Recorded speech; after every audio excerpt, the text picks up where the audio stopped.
Good morning, beautiful people. How are you this morning? I trust that you are well. It is lovely and sunny here today, but still cold.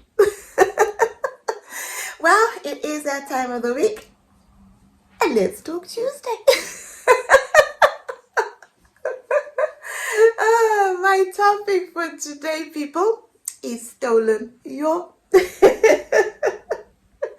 I wanted to talk about 2 times when I can remember something being stolen from me that totally just messed with my head a little bit, right?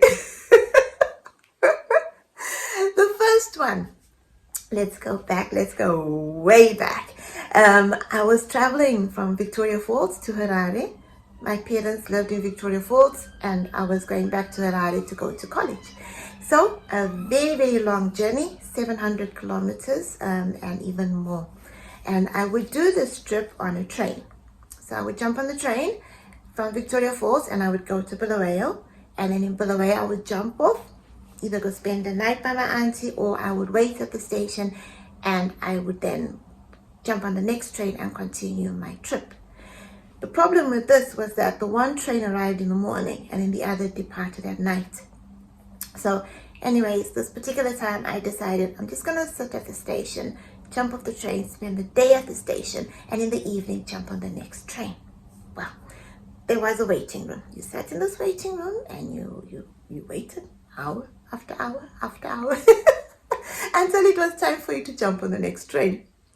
But while I was in this waiting room, there was quite a few people in there. But one particular man started chatting with me and he seemed fairly okay. So as the day progressed, this man was there clearly waiting also for a train that was going at a later time. But halfway through, I thought, I need to go to the bathroom. So I said, I just need to go to the bathroom. So I started taking all my stuff with me to go into the bathroom. And then having been taught that you don't leave your luggage, in the waiting room because you'll find it gone. Anyways, this guy says, no problem, I'll watch your bags for you. Right? So I said, okay. So I went to the bathroom, came back. When I came back, he was gone. I thought, he's gone? All right. So hopefully I might never see him again. He's a stranger at a station. So yeah, he was gone. But then I thought, let me just check my bags. I don't know what made me just say, let me just check my bags. But when I checked my bags, he'd gone through my bags and he'd stolen my money.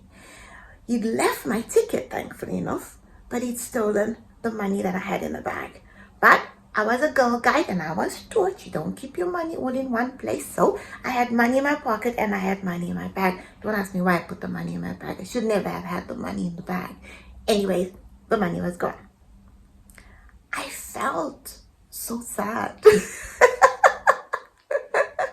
I felt sad because in the time of spending like a whole day with a person, you start to develop a sense of trust. I felt like I could trust this person with my bags. I didn't know this person, but I felt like, well, we've all been in this waiting room all day together, waiting for our next train. So yeah, I feel like I can trust you to keep an eye on my bag. No. I couldn't trust that person, right? But it then meant that my money was short. So I had enough money to get me home. I had enough money to buy food and all that. But when I got off on the other end, I now had to call my granny, reverse charges, to say, I don't have money to get home. From the station to get home. I had to wait again. And then my Auntie Sophia had to come and fetch me eventually. So yeah, so it caused an inconvenience. But at the same time, it caused me to feel like I can't trust people, which is not always the case, that you can't trust people, but once in a while you meet a bad one, who steals from a child, Because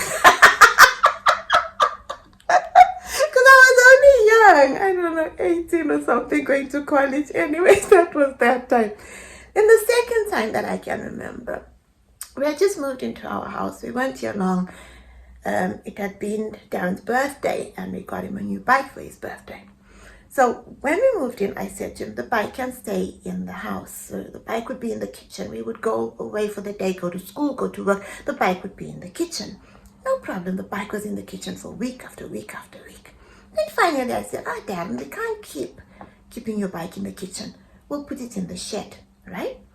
So at that particular time, the children were going away on a school trip. Dedrick and I were home alone. When we came back from work, the first day of this bike being in the bike shed, in the shed, the bike was in the shed. We came back, opened the gate, and the shed had been broken into. Bike was gone. Oh man, I was so sad. I was so disappointed. I was so hurt. I felt for my son before I'd even told him that the bike had been stolen. There was a sense of somebody has robbed me. Somebody has robbed us of one, something that we worked very hard to buy for him, and two, something that was bringing him so much joy. Somebody had robbed us of that joy, right? And I was broken. I called the police. We get a police number. Then I said somebody would come round. The policeman came round. Back in the day, they came round for a bike. He came round and he said, where was it? Showed him the shed. I said, oh, they smashed the locks in on sheds, and they tend to steal bicycles and stuff like that in a shed. So that was broken. Then after that, it didn't end there, to be fair to the system. After the policeman left, he said to me, 2 more people will come round.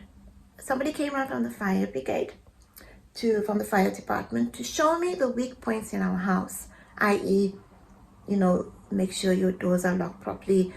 They advised us in our front garden, we had a big bush. It was a bush that grew in the front garden. And they advised us to cut down that bush, because he said if somebody comes in and steals, they can hide behind the bush. So, get rid of that. Don't leave any downstairs windows open if you're not in the house. Things like that. They were really good. And on top of that, there was a man who came to counsel me. Can you believe that? For that one incident, it had a knock-on effect on me in a lot of ways that I didn't realize at the time. But when this man came and he spoke to me in the house, he asked me how did it make me feel and all that. And to be honest, I felt invaded. I felt like my safe place was no longer my safe place, because this thief had come in and had robbed me. But not only did they rob me of the bike, they robbed me of my safe place for a while. This is my home. This is our yard. And I always see it as ours. But you know what? The thief does come to steal. The opportunists, they will always come to steal. But what I have learned from both these incidences in my life is that I get over them. I forget them. I can look back at them now and laugh. Well, the thief one, at the station, I can laugh. This one was a bit harder here at the house, but I can look back at it now. It's not as heavy for me to carry anymore. It's not as heavy for me to talk about anymore, because I had help dealing with it. I had people to speak to. But yeah, you when something happens in your life, like a thief coming to steal from you, you feel like there's no way I can ever get over this. But I want to encourage you today. You can, and you will. You will. No matter what it is, you will get through it. You will get over it. There is always, as I say, that light at the end of the tunnel. So yeah, that's my story for today. I trust, people, that you have an absolutely cracking day, and don't forget, laugh, life is too short not to. You take good care of yourself, and God bless you. Love yous. Bye.